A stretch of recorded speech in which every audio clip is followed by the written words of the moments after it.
상당히 충격적인 사건이요. 인천 강화도의 한 카페에서 벌어졌습니다. 50대 여성이요. 남편의 중요 부위를 절단해서 긴급 체포가 됐다는 소식입니다.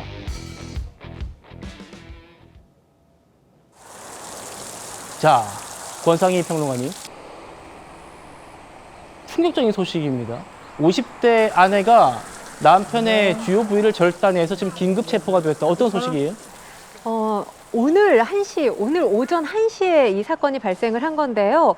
더 충격적인 건 사실 이 아내가 남성의 중요 부위를 절단한 것 외에도 사위가 이 사건에 지금 가담한 것으로 알려지고 있습니다. 피해자 측 진술이 나왔는데 당시 범행 현장에 함께 있던 사위가 피해자를 결박했다 이렇게 진술을 했고요. 애초에 이 경찰 조사에서 사위가 이 범행을 부인하다가 결국 장모와의 범행 공모를 진술한 것으로 알려졌습니다. 현재 이 사위 30대 남성인데 존속 살해 미수 혐의로 긴급 체포된 상황입니다. 아내분은 왜 이런 끔찍한 일을 벌인 거예요?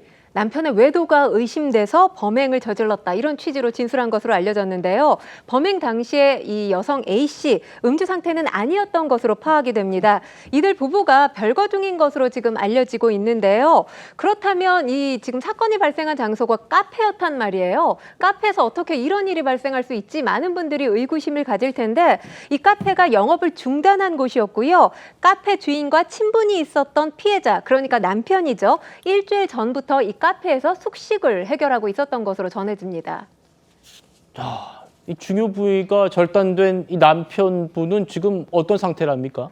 지금 응급수술을 받았고요. 일단 생명에는 지장이 없는 것으로 알려졌습니다. 그런데 지금 절단 부위는 봉합이 불가능한 것으로 전해지고 있습니다.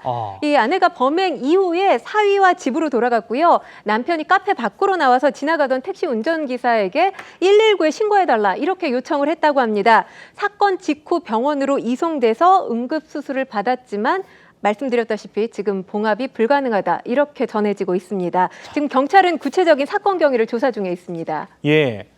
근데 이상한 건 사위가 장인어른을 상대로 한 범행에 왜 가담했느냐 이 부분도 있습니다.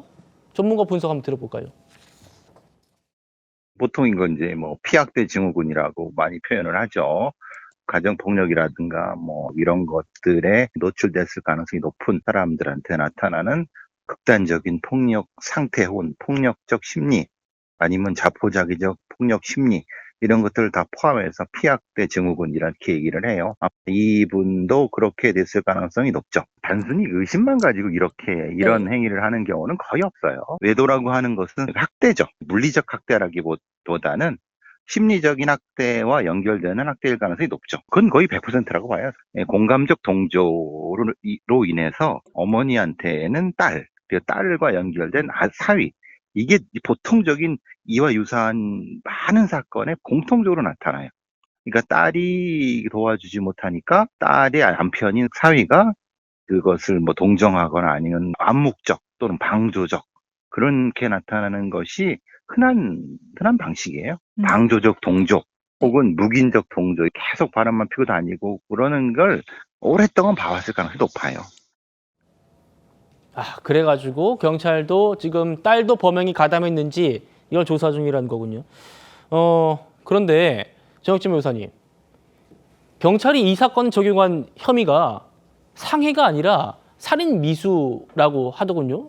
왜 이러는 걸까요? 그거는 제일 중요한 건 고의가 중요한 겁니다. 그러니까 사람을 살해할 고의가 있었다라고 판단이 됐기 때문에 그 살인미수죄를 어쨌든 사망의 결과는 나오지 않았으니까 그러니까 지금 얼핏 봐서는 중상외 그 고의가 있었던 거 아니냐. 그러니까 그 사위나 그 와이프가 저 사람을 그냥 어떻게든 한번 혼내줘야 되겠다 이런 정도 해가지고 저런 일을 했다라고 하면 중상외 정도가 됐었을 텐데 그것을 넘어서는 고의가 있었다라고 지금 수사기관에서는 경찰에서는 판단한 것이 아닌가 저는 그런 생각 듭니다.